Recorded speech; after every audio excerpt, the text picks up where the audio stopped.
And here is the Writer's Almanac for Sunday, January the 26th, 2020.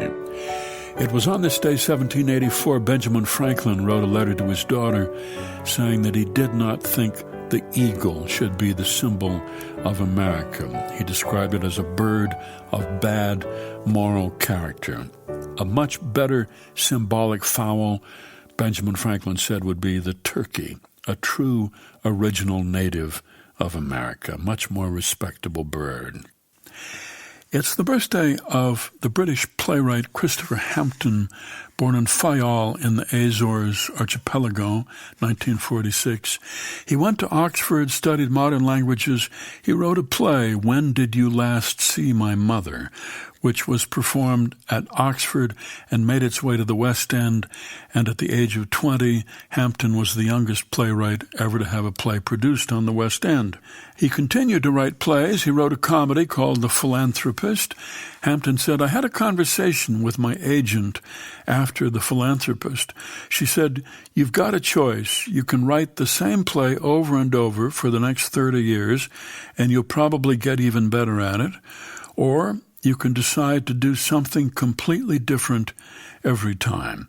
So I said, as a matter of fact, I have started writing a play about the extermination of the Brazilian Indians in the 1960s. And she said, well, that'll do it. He wrote the movie Dangerous Liaisons, also about 20 films that never got produced. He co-wrote the book and lyrics for the musical Sunset Boulevard. He adapted Chekhov's The Seagull for the stage, wrote the screenplay for the film Atonement, adapted from Ian McEwan's novel, and translated several plays by the French playwright Yasmina Reza, including Art and God of Carnage.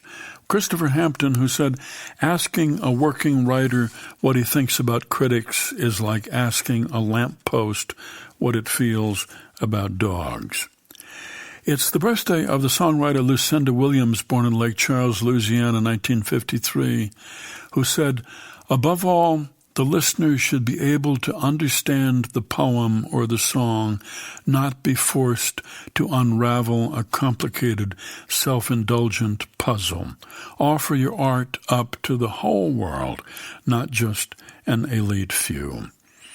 It's the birthday of the science fiction writer Philip Jose Farmer, born in North Terre Haute, Indiana, 1918, grew up in Peoria, was working at a steel mill there, when he wrote his story, The Lovers, about an oppressive 21st century North America in which there is no nudity and human sexuality is highly controlled.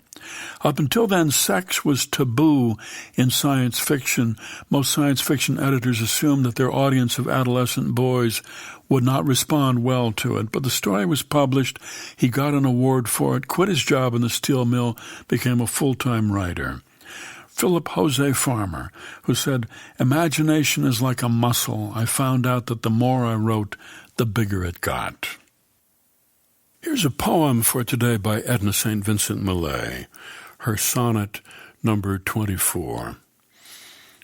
When you that at this moment are to me dearer than words on paper shall depart, and be no more the warder of my heart, whereof again myself shall hold the key, and be no more what now you seem to be, the sun from which all excellences start in a round nimbus, nor a broken dart of moonlight even splintered on the sea.